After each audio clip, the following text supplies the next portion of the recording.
Hey guys, so I'm going to be going over right now the final project that you are going to have in my class, and it's a big one. We're going to take a couple weeks to work on it, but it kind of just combines all the stuff that we have learned about this year and smushes it into one big project. So you can find this document, which is going to be super important to you, in Schoology in the same folder you found this video, but I will go over it real quick right now. So I will read it out loud. You're about to embark on the trip of a lifetime. In this project, you will have a chance to visit several of the places we learned about this year and to show all the learning that you have done over the last year in 8th grade geography. To showcase your learning, you'll be creating a digital or paper scrapbook in which you share your travels to 6 different countries of the world, one country for each region or continent of the world that we studied. Your scrapbook will be a combination of pictures, maps, diagrams, and written descriptions. The more pictures, the better. Your project should showcase your creativity and appreciation for the many diverse places, people, and cultures of the world. Because you are creating a scrapbook about a trip that you are pretending to have taken, you will need to do a bit of research to learn more about the 6 different countries that you choose to visit. Part in red here is about if you work in a group, but that's for my in-class people. Since you guys are online, you guys can ignore that because you'll be working on your own. Instructions. While you have a lot of flexibility in how the final project you create looks, make sure to include all the necessary criteria listed on the next page. Please also include a title page at the beginning of your scrapbook with the information listed below.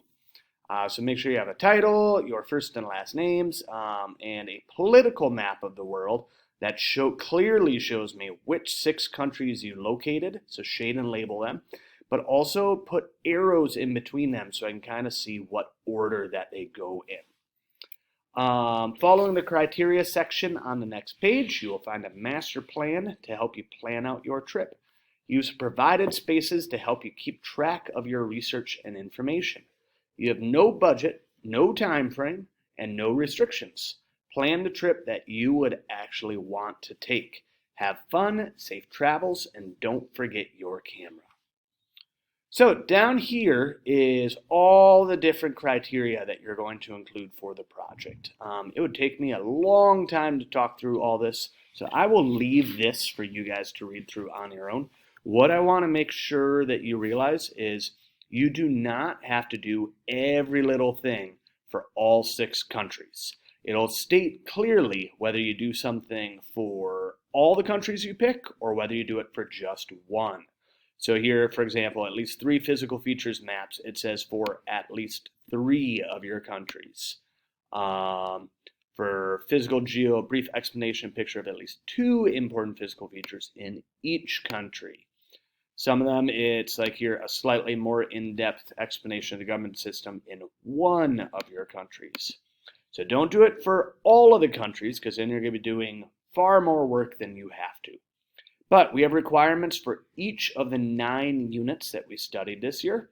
And it covers everything from religious holidays they have, to famous foods, to population pyramids, kind of all over the board. Below here, you will find what's called the master plan. This is not something that I'm going to grade. This is just to help you kind of get organized. So you're going to choose one country from each of these 6 continents. We're skipping Antarctica. And then down here, you can start kind of organizing your information into these boxes, because this is stuff you're going to need for all of it. One other thing you're going to want to do is you are going to, for each country, you're going to include a screenshot of the flight you're going to take from one country to another. And I'll show you how to do that in a second. We're also going to find a screenshot for where you're going to stay, an Airbnb or a hotel, which I'll also show you how to do. So let's first tackle finding flights. So let's go to Chrome. I like using Orbitz when I actually book flights because it's easy. So let's go to orbitz.com, click on flights. So we are going to be doing a one-way flight because we only want a ticket there because we're going to hop to a different city. So we're going to be leaving from MSP, which is the name of our airport. And let's say we're going to, I don't know, Rome, Italy. My internet will work. Rome, and let's leave, I don't know, June 30th. Why not? Now let's leave June 10th. Right when school's done, that's when we'll fly. So search. Whew, expensive. But we don't need to worry about a budget for this project, so don't worry about the price. All right, so, oh, never mind, that's not that bad. Some flights for under 900 bucks. So let's say I want to take this one, 6:45 to 1:50 p.m., $898. So I'm just going to take a real quick screenshot of that. Boop, got it.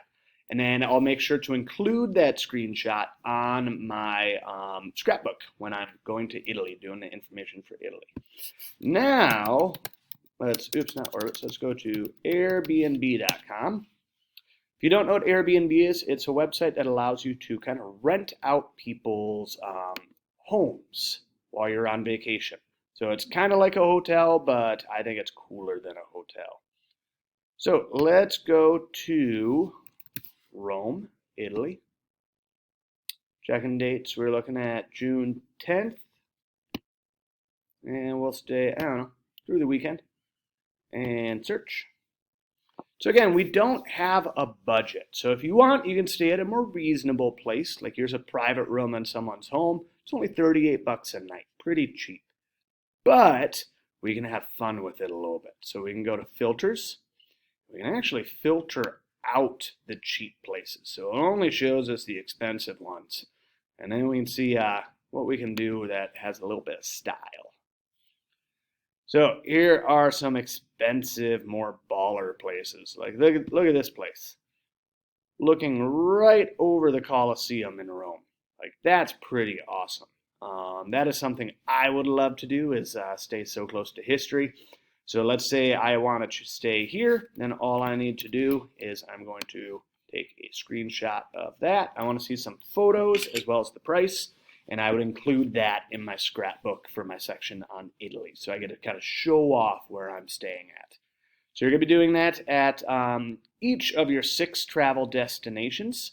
And again, you're creating either a paper scrapbook, which I'll admit is going to be a bit more work, or a digital scrapbook.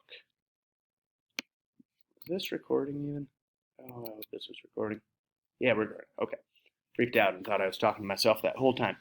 So if you have any questions on this, I will be having a WebEx on Thursday morning where I'll answer any questions. I think it's Thursday, whatever I put in my instructions of the week. Maybe it's Wednesday.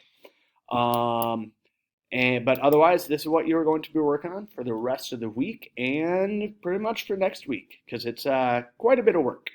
So again, you can do it on paper. That's going to be more work, or you can do it on, I'd recommend the Canva app, which you can find in self-service, or the Book Creator app, or you could probably even do this pretty well on like Google Slides or something.